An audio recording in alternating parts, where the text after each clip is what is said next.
Hello বন্ধুরা, আশা করি সকলেই ভালো আছেন। আমিও ভালো আছি।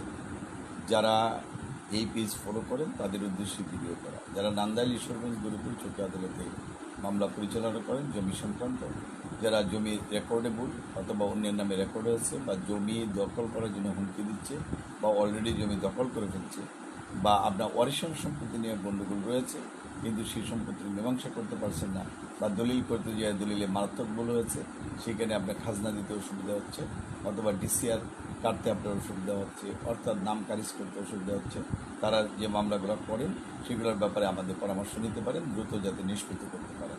আর যারা মামলার ব্যাপারে ঘোরাফেরা করছেন কিন্তু কোনো মীমাংসা করতে পারছেন না, তারা আমাদের সাথে আলাপ করে দ্রুত সময়ে যাতে শেষ করতে পারেন সেই বিষয় নিয়ে আলাপ করতে পারেন।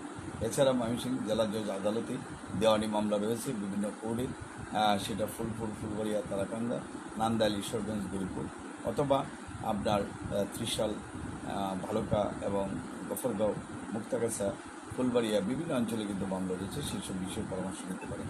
যারা ঢাকা কোর্ট, হাইকোর্ট বা সুপ্রিম কোর্টে কোনো মামলা রয়েছে, যারা চিনেন এবং জানেন, তাদের উদ্দেশ্যে আমার ফোন নাম্বার দেওয়া।